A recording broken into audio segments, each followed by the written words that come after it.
I did not expect Daddy Cool to become such a humongous hit.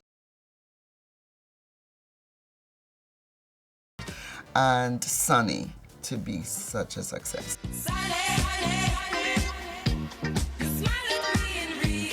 Now we were in the charts with 2 songs around the world. It's disco time on Quotable. Boney M are one of the most successful groups in pop history.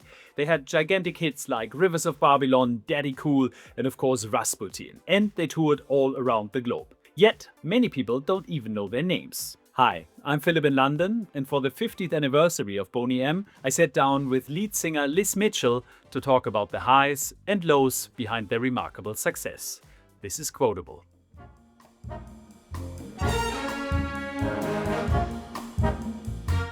Okay. Liz Mitchell, very happy to have you here. And it's of course an exciting year for you because you're celebrating 50 years of Boney M. I feel very young. And when you look back now, what's the overwhelming feeling it gives you? Wow, that's a good question. Because it is really overwhelming. It's a feeling of trying to put it 50 years in maybe 1 word or 2 words or 3, and it's impossible because so much has happened, awares and unawares.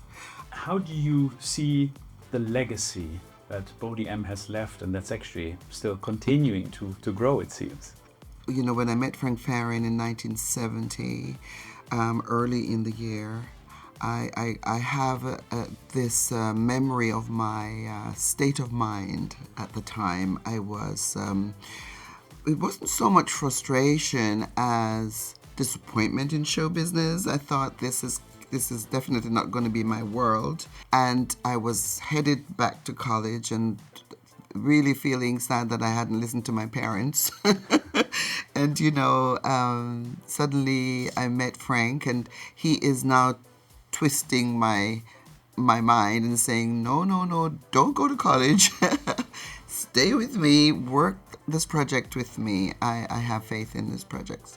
A legacy would definitely not have been, on my mind at that time. I just looked at this man and thought, does he really know what he's saying? Does he really understand what I can do? Do I know what he can do? Can we work together? It was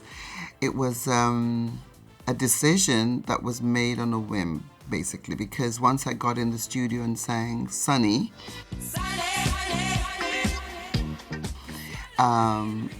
and Fever, those were the 2 songs I demoed the next day, and I got the call back to say, yes, the record company loved my voice and they would like me to continue to work with Frank to do this product.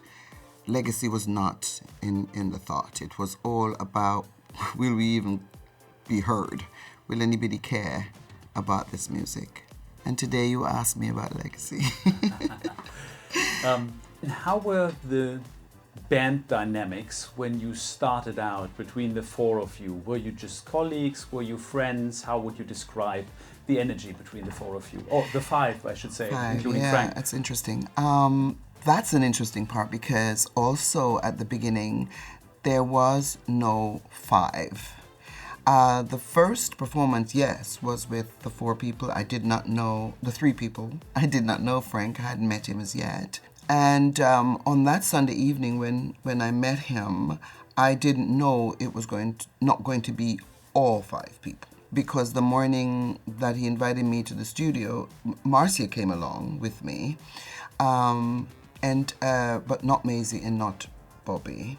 And as we started to record and make the music, I soon discovered that the system of recording was not a group system.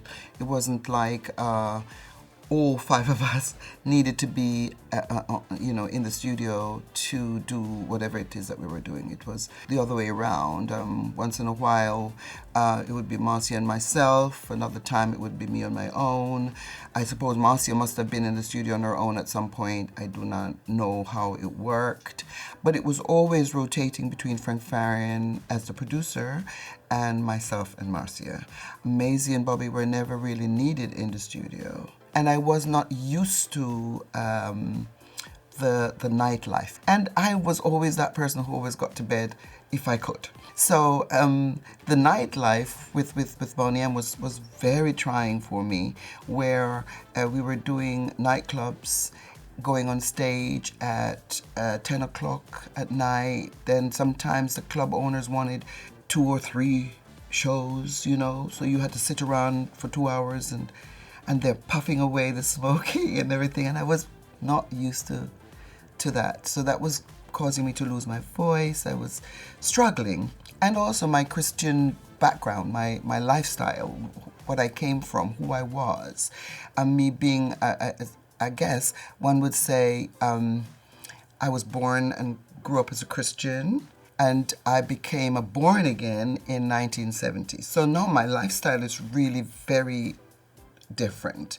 And this was trying me very hard, you know, so it was difficult. And I wouldn't say that I knew the colleagues, because I did not meet Bobby before. I met him on that particular gig, and Maisie, did not know her. And Marcia I had met a couple of times. We used to go to a nightclub in Hamburg where we would dance the night away, and then she would be one of those dancing the night away. Oh. But other than that, I did not know the colleagues, and we did not have a working relationship because of the way in which we recorded. And when you say it was trying, was there ever a moment where you said for yourself, I think I should quit this, this is not for me? Oh my God. So many times I was in tears and decided that maybe this is not for me. I remember my sister Joyce, I had my 2 sisters living with me in Germany. We were quite popular because we were 3 very young people. You know, my sister at the time was 14, and you know, I was in my teens. And when I joined with Frank and Boney M, and going up and down this motorway, and the life was not easy. And I used to call home crying.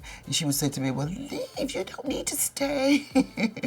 And there were many other people also who would encourage me to leave. And every time I would think about leaving, but then I realized that if you give your word, I gave my word to Frank that I was going to do this year. So, you know, I'm a bit of a loyal person that way. If I say yes to something, I always complete what, you know, even if it's difficult. So, surely I did not expect Daddy Cool to become such a humongous hit.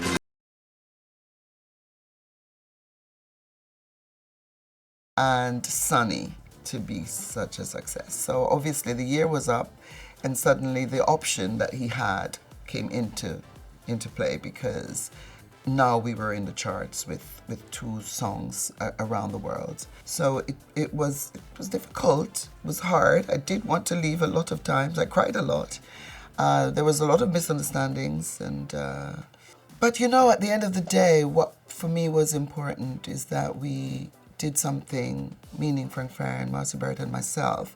Today, I can say I'm grateful to God that I had the courage to see it through, because the letters I get from people, and it's not about me or Marcia or Bob, it's about our music, what our music has done for people.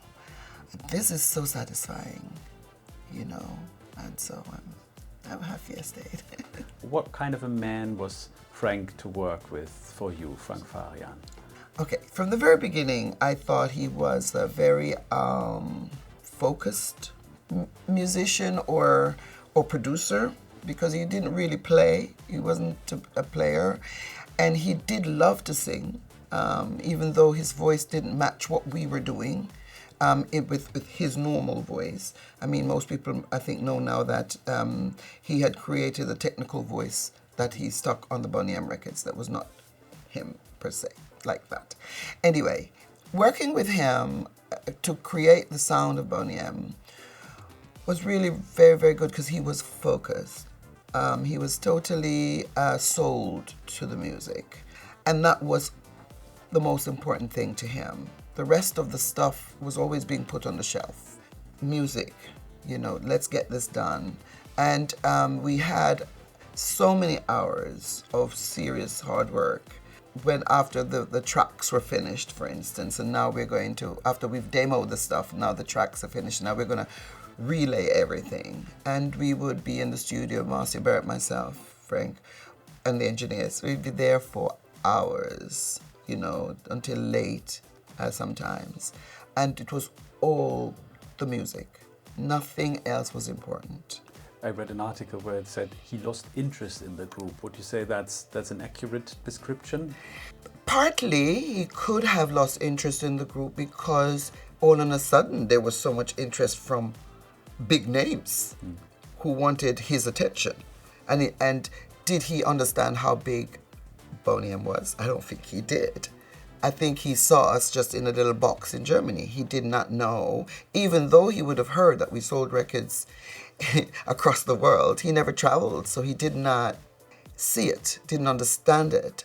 And I think that he also, as I said, listened to the voices that were not kosher. There were people who, I hate to bring up the race thing, but I have to at some point. I think there were people who made him feel uncomfortable because he was like, they made him feel like he was our babysitter, or that why you so in love with them, you can do this there, you can do this there. And I think that's where sometimes he also felt a little uncomfortable with the conversations. I don't think it was necessarily always his conversations. I think it was conversations.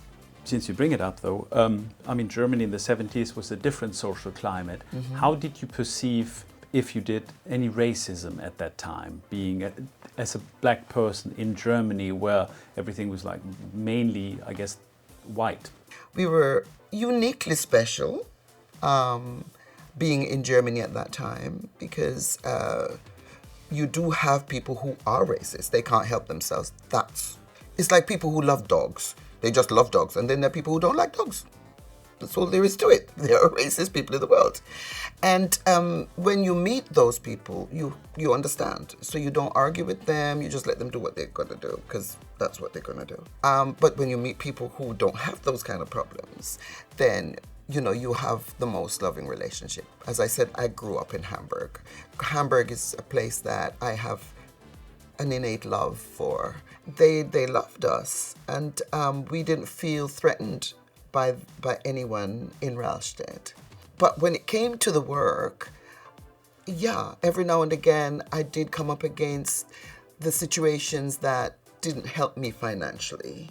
I think people thought we were just rich while we lived in Germany like that I had a rich father who sponsored us or something like that. But that was not the case. I would sing in the park to get 200 marks so that I could feed my sisters. And I also went to the job center to try to find work. And the job center was so racist. They said to me, "Oh, we're not promoting chocolate or coffee right now." Yeah, sent me away. And I didn't understand at first. I thought, oh, is that the only when I can get a job? I mean, I was pretty young, and 19, 20, so 19 years of age, 20 years of age. So you don't understand that was racism. You just thought, oh, that means they don't have a job for me because nothing matches my complexion. And I went away thinking nothing of it. But later I understood, but that was not fair. Why do I have to be given a job because coffee isn't asking for somebody? It's crazy. So racism exists. And it's not just in Germany. It exists in the whole world, unfortunately. But those of us who have color, who have to live with our color every day, we have to wake up and see ourselves every day, and we know that we have color. We don't need somebody to say, "Hello, you black," or you're white. You don't need anybody to tell you every day you're white. What we have to see is that we're human beings and that we all have eyes, mouth, nose, ears, and we can communicate, we can share.